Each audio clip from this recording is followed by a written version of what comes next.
నమస్తే అండి, welcome to Guntur రుచులు.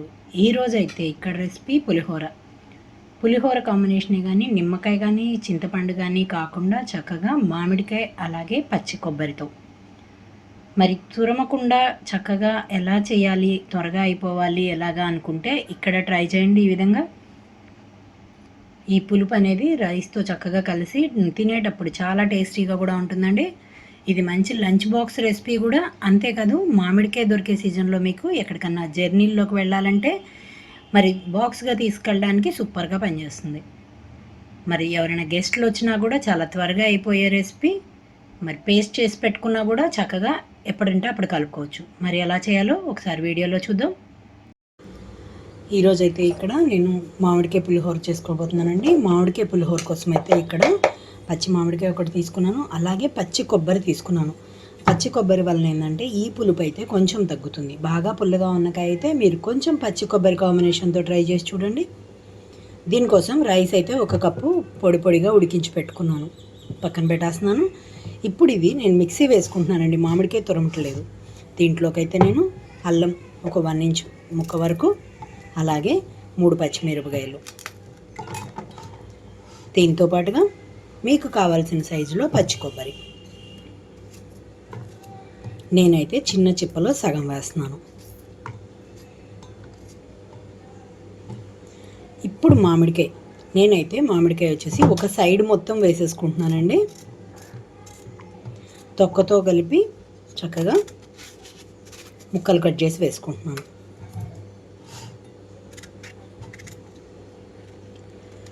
మరి మెత్తగా పేస్ట్ లాగా కాకుండా కొంచెం కోర్స్గా గ్రైండ్ చేస్తే చాలు,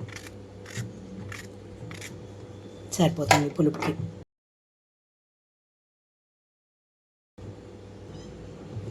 చూడండి, కొద్దిగా బరకగా గ్రైండ్ చేస్తాను, పక్కన పెట్టేస్తున్నాను. ఇప్పుడు ఇది తాలింపు పెట్టుకుంటున్నాను. ఇక్కడైతే స్టవ్ ఆన్ చేసి పాన్ పెట్టుకుంటున్నాను. దీనికోసం ఆయిల్ తీసుకుంటున్నాను.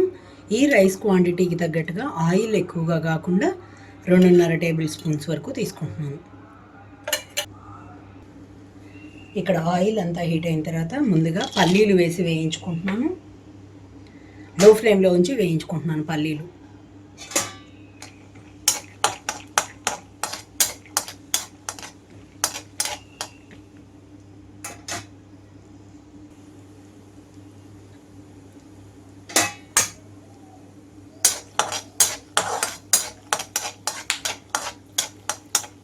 ఇవన్నీ చిటపట మండు వేగేటప్పుడే ఇందులోకి పచ్చిశనగపప్పు అలాగే కొద్దిగా మినపప్పు కూడా వేసుకున్నాను.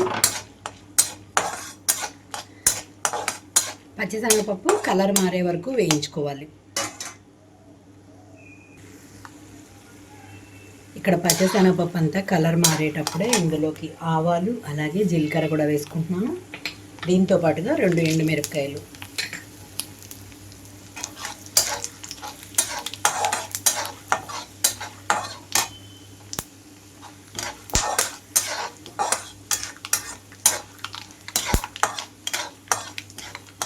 చివరిగా కరివేపాకు రంగు కూడా వేసుకొని లో ఫ్లేమ్లోకి స్టవ్ని అడ్జస్ట్ చేసుకున్న తర్వాత నేను గ్రైండ్ చేసి పెట్టుకున్న కొబ్బరి అలాగే మామిడికాయ పేస్ట్ని ఇందులోకి వేస్తున్నాను.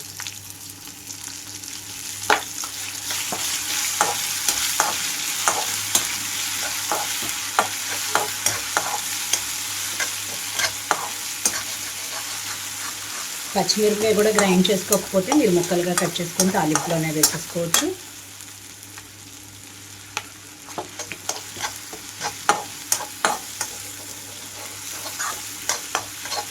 30 సెకండ్స్ పాటు అయితే ఈ పేస్ట్ వేయించుకున్న తర్వాత రైస్ కలిపేసుకోవాలి.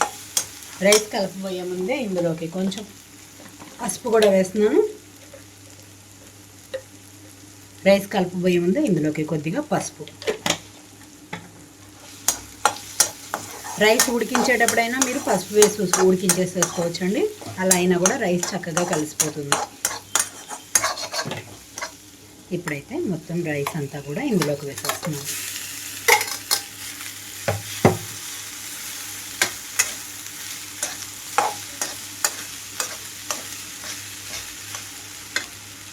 ఇక్కడ రుచికి తగినట్లుగా సాల్ట్ కూడా.